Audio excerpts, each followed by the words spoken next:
देई ही काळी आई धनधान्य देई जोडते मनाची नाती आमची माती आमची माणसं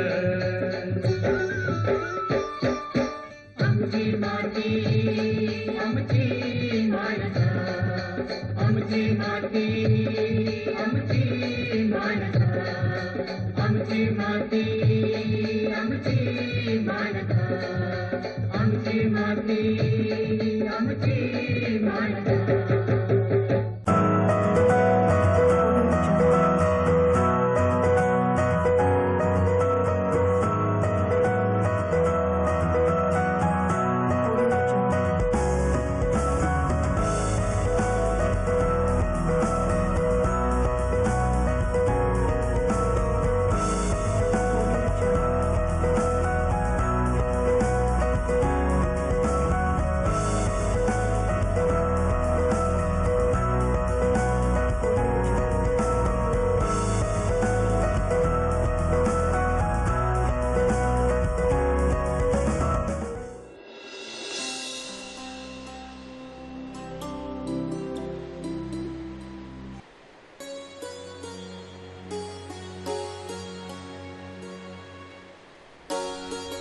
विशाल सागर किनारा आणि अधिक पावसामुळे वर्षभर दिसणारी हिरवाई ही कोकण प्रदेशाची वैशिष्ट्य मानली जातात.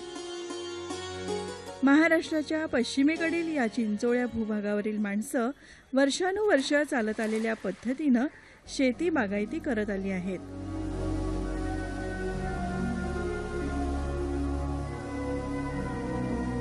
मात्र त्यापासून अपेक्षित लाभ मिळत नसल्यामुळे कोकणातील शेतकरी शेतीबद्दल उदासीन बनत चाललाय.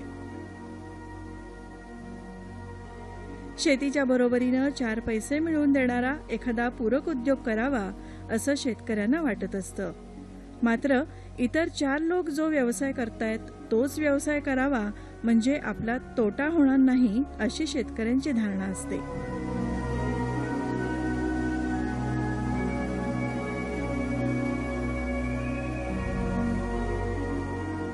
त्यामुळे ते पूरक उद्योग म्हणून चाकोरीतील व्यवसाय करू लागतात.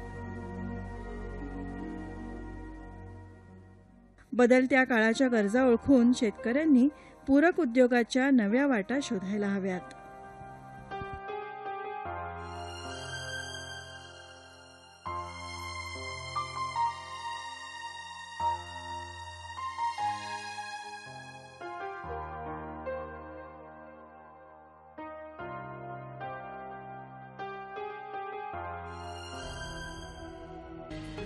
घरामध्ये काचेच्या टँकमध्ये रंगीबेरंगी मासे बाळगणं हा एक छंद आहे.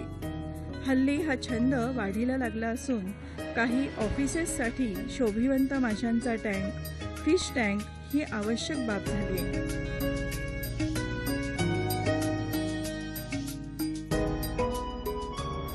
शोभिवंत माशांच्या टँकसाठी लागणाऱ्या गोष्टी पुरवणं हा एक चांगला व्यवसाय होऊ शकतो.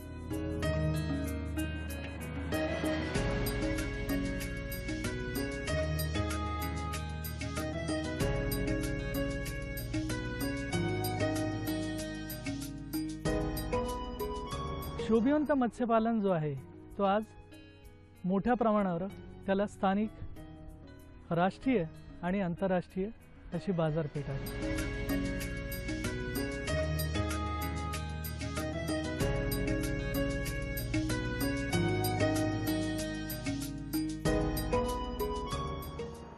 छोट्या मोठ्या हॉटेल्समध्ये, त्याच्यानंतर डॉक्टरांच्या क्लिनिक्समध्ये आपल्याला अशी शोभिवंत मत्स्यालय सहजच बघायला मिळतात. याच्या मागचं कारण काय?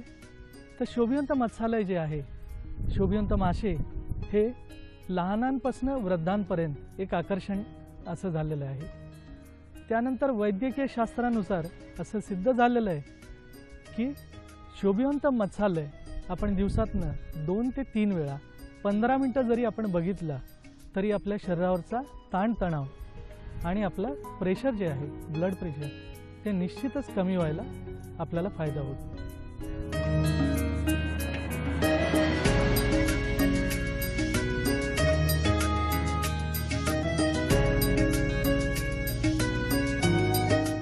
पूरक व्यवसाय शेतीबरोबर जर आपण करत असू आणि याच्यात अजून एक म्हणजे आत्ताच्या काळामध्ये ज्याला खूप मागणी आहे ते म्हणजे शोभिवंत मत्स्यपालन आणि विक्री व्यवस्थापन.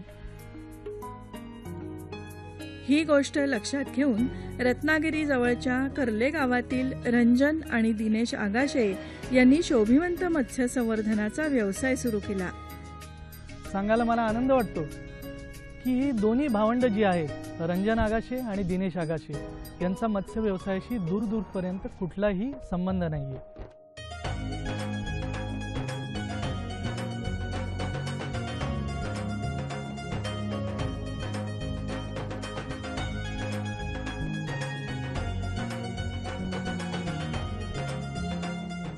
सुरुवातीची जर परिस्थिती यांची बघितली फार वर्षापूर्वी तर यांच्याकडे एक म्हशीचा गोठा होता. फार मोठा व्यवसायही कुठला नव्हता. या म्हशीच्या गोठ्यातनं फार मोठं काही अर्थार्जनही होत नव्हतं. मग यांना असं वाटायला आलं की या म्हशीचा गोठा जो आहे हा म्हशीचा गोठा याचं काही रूपांतर आपण दुसऱ्या व्यवसायात केलं तर निश्चितच आपल्याला काहीतरी अर्थार्जन होईल आणि आपल्या कुटुंबासाठी त्याचा आधार होईल. या दृष्टीने त्यांनी मत्स्य महाविद्यालय शिरगाव रत्नागिरी आणि सागरी जीवशास्त्री संशोधन केंद्र यांच्याशी संपर्क साधला आणि त्यांच्या मार्गदर्शनाखाली सुरुवातीला अगदी छोट्या स्वरूपामध्ये एक ब्लॅक मोली नावाचा जो मासा आहे त्याचे फक्त ब्रूडर्स ज्याला म्हणतो आपण नरमादी आणून अगदी कमीत कमी स्वरूपामध्ये त्यांनी या मत्स्य व्यवसायाला सुरुवात केलेली आहे. कोणताही नवीन व्यवसाय सुरू करणाऱ्यांनी त्या व्यवसायासंबंधी प्रशिक्षण आणि मार्गदर्शन घेणं महत्त्वाचं असतं.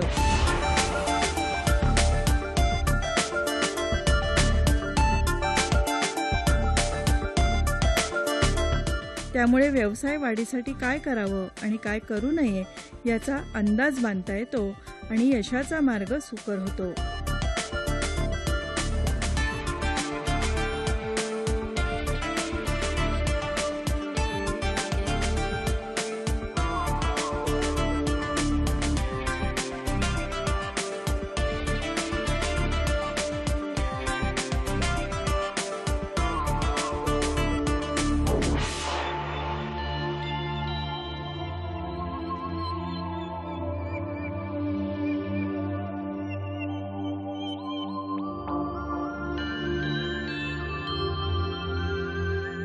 शोभिवंत मासे पाळणाऱ्यांना विविध रंगी माशांच्या बरोबरीनं टँक सुशोभीकरणासाठी लागणाऱ्या वनस्पतींची सुद्धा आवश्यकता असते.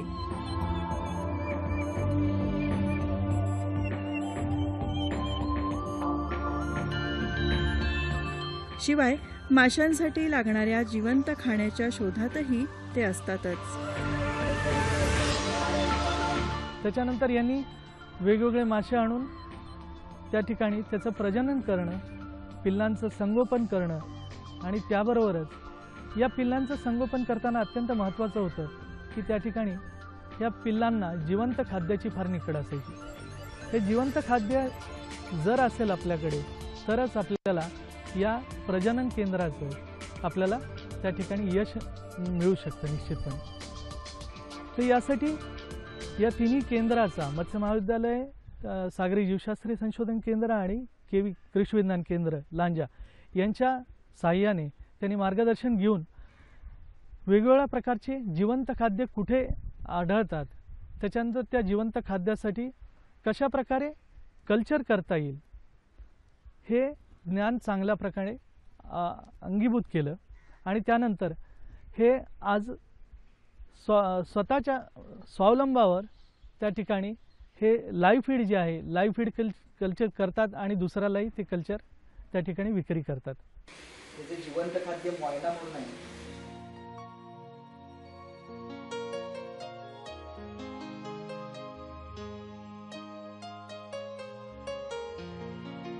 हे जे आहे खाद्य हे जिवंत खाद्य मोयना म्हणून आहे. हे जिवंत खाद्य लाईव्ह फूड आहे आणि हे माशांना चांगल्या प्रकारे हे मासे चांगल्या प्रकारे खातात आणि ब्रीडिंगसाठी त्याचा फार उपयोग आहे.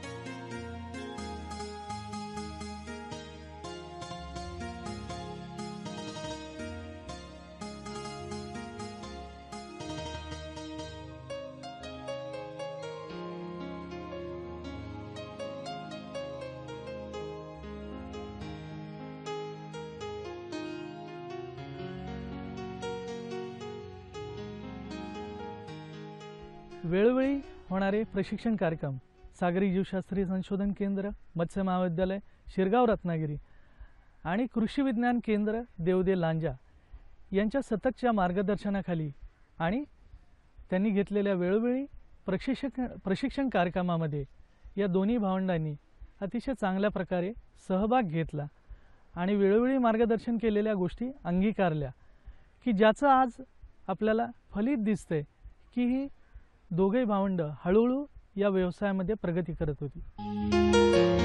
फिश टँकच्या रचनेतून घराची आणि ऑफिसची शोभा वाढवण्याची अनेकांना इच्छा असली तरी स्वतः टँक तयार करणं आणि ते सजवणं सर्वांनाच जमत नाही. या सर्व गोष्टी करून देणारा कोणीतरी त्यांना हवाच असतो.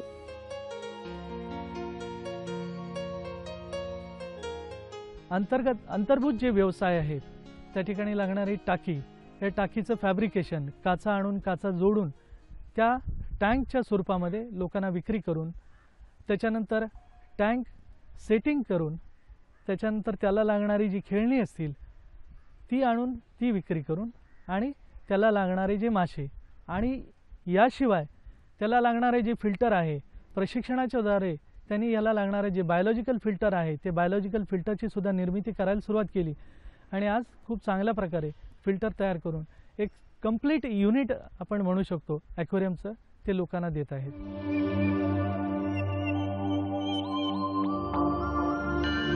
शोभिवंत माशांमध्ये गोल्डफिश प्रकारच्या माशांना खूपच मागणी असते. हे मासे पैदाशीसाठी फॉस्टेला आणि आयग्रिला या वनस्पतींची मदत घेतात.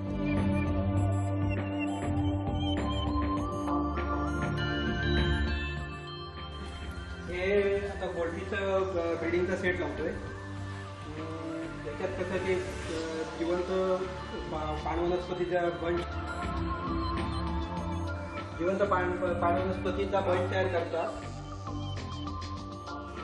त्याच्यात ह्या मेल फिमेल सोडायच्या, त्याच्यात हे मेल फिमेल नरमध्ये सोडायचे. त्याच्यात त्या पेअर असा विषय नसतो.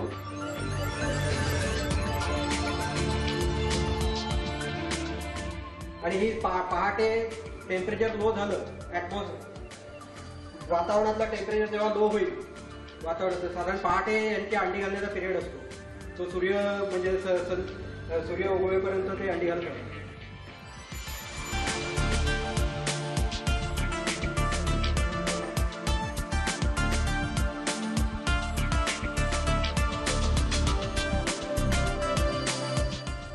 मत्स्यपालन युनिटबरोबरच त्यांनी पाणवनस्पती त्यांनी आणल्या. त्याच्यानंतर या पाणवनस्पतींची पहिल्यांदा कल्टिवेशन किंवा पैदास करायला सुरुवात केली. आज फार मोठ्या प्रमाणावर रत्नागिरीमध्ये जर आपल्याला माहीत असेल तर रत्नागिरीमध्ये फार मोठ्या प्रमाणावर ह्या पाणवनस्पतीचा व्यापार करणारी ही मंडळी आहे. रत्नागिरीमध्ये खूप कमी लोक आहेत की जी पाणवनस्पती स्वतः कल्टिवेशन करतात आणि लोकांना विक्री करतात. आता मी पण या वनस्पतीचं नाव फॉक्सटेल आहे. फॉक्सटेल की हायड्रिला अशा दोन प्रकारच्या वनस्पती या अंडे अँकर करतात. अँकर म्हणजे याला चिकटवतात अंडी आणि ती नंतर मग हा बंच काढला जातो आणि तो एरिएशनकडे हॅचरीमध्ये एरिएशनसाठी लावला जातो. 48 तासानंतर तिथलं ह्याच्यातून बाहेर पडतात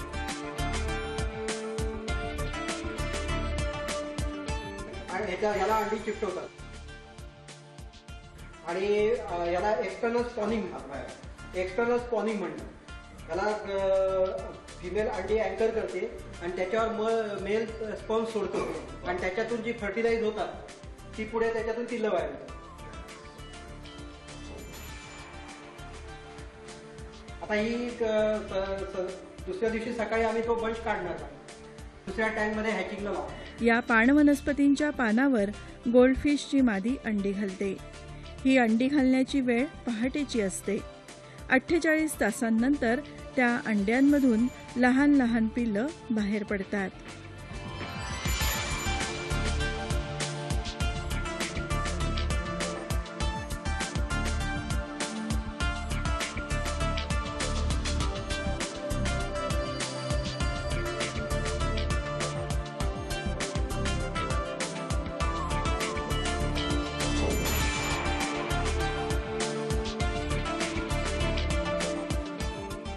फेंगशुईसारखं जे महत्त्व आहे ते फेंगशुईमध्ये सुद्धा आपण ऐकलं असाल अरोवाना मासा जो लोक सहज 30,000 40,000चा मासासुद्धा सहज विकत घेतात, कारण त्याला अनन्यसाधारण असं महत्त्व निर्माण झालेलं आहे. कर्ले गावच्या आगाशे बंधूंनी शून्यातून सुरुवात करून कष्टानं शोभिवंत माशांचा व्यवसाय विस्तारत नेलाय. त्यांच्या पावलावर पाऊल ठेवून इतर शेतकरी शेतीपूरक व्यवसाय म्हणून हा व्यवसाय करू शकतील.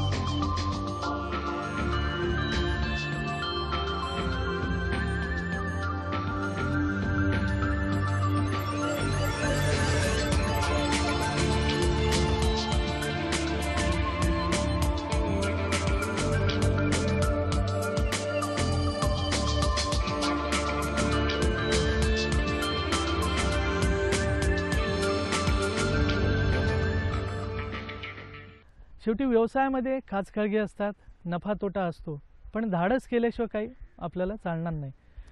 यांनी वेगळ्या एका विश्वामध्ये धाडस केलं आणि आज खऱ्या अर्थाने ते स्वतःचा आणि स्वतःच्या कुटुंबाचा एक फार मोठा आधार असे निर्माण झालेले आहेत. तर माझं सगळ्या शेतकरी बंधूंना एवढंच आव्हान आहे, या प्रकारचा शेतीपूरक व्यवसाय जर आपण अंगीकारला, या शेतीपूरक व्यवसायामध्ये आपण अगदी सुरुवात साधे आपण जर जमिनीमध्ये आपल्याकडे पडीक जमीन असेल तर त्याच्यामध्ये छोटे चर खणले आणि त्याच्यामध्ये छोटी पिल्लं आणून ती जर आपण वाढवली आणि विकली तरी आपल्याला अर्थार्जन होऊ शकतं. त्याच्यानंतर त्याच्याबरोबर हळूहळू मग आपण इतर माशांचा प्रजननाकडे वळा आणि मग त्याच्याबरोबर जे अंतर्भूत व्यवसाय आहेत की ती काचेचा टँक तयार करणं असेल, त्याच्यानंतर खाद्य निर्मिती असेल. आज बाजारपेठेमध्ये खाद्याला खूप मोठी डिमांड आहे, चांगल्या प्रकारचं खाद्य मिळतंच असं नाही, तर ती खाद्य निर्मिती करणं. त्याच्यानंतर